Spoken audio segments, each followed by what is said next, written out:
With some few days after the Donovan Mitchell trade passing, I actually wanted to just kind of take a step back and look at it and really think about what this makes the Cavaliers and what's their ceiling, and if this was an overpay, and just kind of break down the full trade. So the trade was Lauri Markkanen, Ochai Agbaji, Colin Sexton, 3 unprotected first-round picks in 2025, 27, and 29, and then 2 pick swaps in 26 and 28. First, I think it might be a little bit of an overpay, but I really don't think so. Like, Lauri Markkanen was good for them, but is usually hurt, hasn't really reached the potential that people want him to reach, and maybe a change of scene again in Utah will be good for him. Colin Sexton, I think people were really, really high on him for some reason this offseason, moving like he was going to be like a 24% and 24 point per game scorer on good efficiency. I just don't think he's ever going to get there. And I think too, it's just like, I think the ceiling of Colin Sexton is essentially Donovan Mitchell, what Donovan Mitchell is now, if not a little bit worse. So why not just trade for Donovan Mitchell, which is like the finished product of Colin Sexton, in my opinion. Ochai Agbaji, good rookie. I mean, they just drafted him, but we don't even know what he's going to look like. That's just like another first-round pick.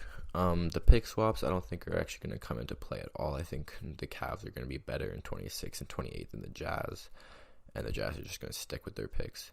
The 27 and the 29 first-round picks might come back to hurt the Cavs, but even then, I think they have a really solid young core that could be locked up for the next 5-7 years, so they should still be pretty good by 2029. And now let's talk about what everyone's saying is the defensive, what is the defensive ceiling of this team with a combo of Jared Allen and Evan Mobley. And I think people are comparing this with, it's just like the Utah when they have Rudy.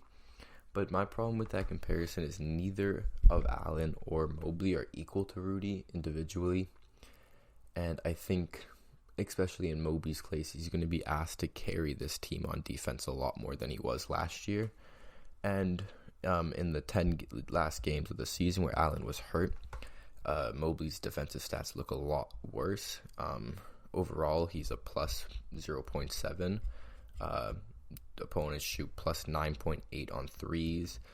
He only has a defensive field goal efficiency of minus 1.2, less than 6 feet away from the basket, and only minus 2.8, less than 10 feet from the basket.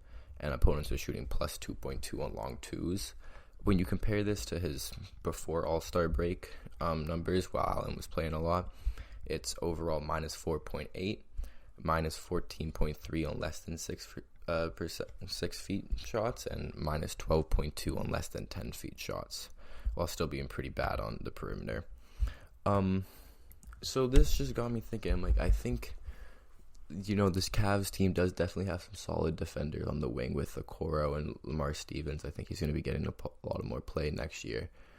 But I think there's going to be a lot of the time where Mobley is the main defensive force out there with 4 more offensive-minded players, and I don't know how confident I am in his ability to carry this team on defense over those stretches when Allen is sitting and there's no Okoro out there too.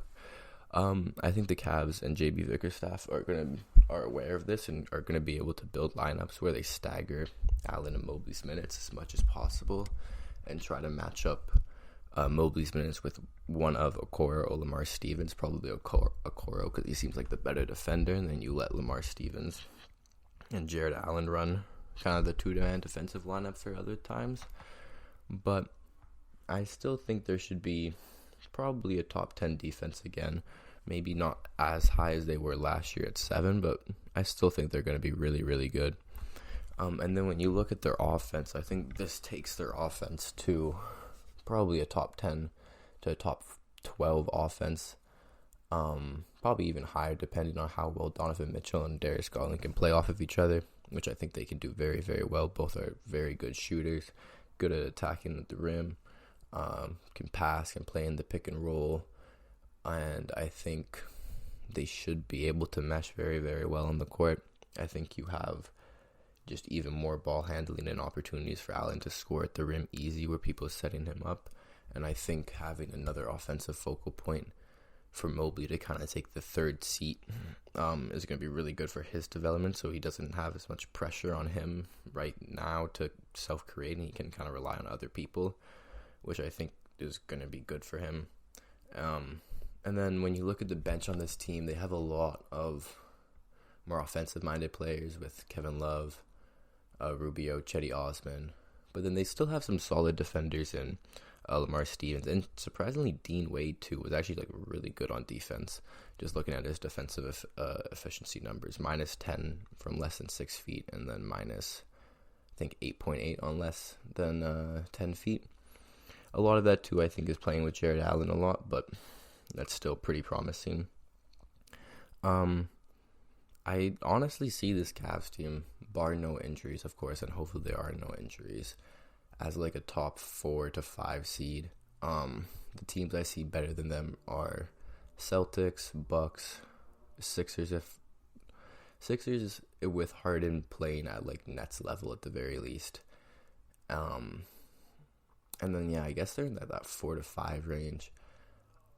Teams I see as worse than them, or not even worse than them, but teams I see on the same tier as them are like the Raptors and the Heat. I think those 3 teams are going to be competing for the 5 through 7 seeds. But I think this trade is really, really good for the Cavs. I think it sets them up for a very long-term success when they have a very good, solid young core to build around. They already have a pretty solid bench. I think missing maybe 1-2 pieces on the bench, more defensive-minded players. And, you just hope that Evan Mobley continues to get better and reaches his full potential. And I think if he does, I see this team being able to compete, like very much so, for a championship in maybe like 2 to 3 years. And I think this is a really good trade for them. I think it sets them up. I think they're going to be a real force next year, and I'm really, really excited for the season to start.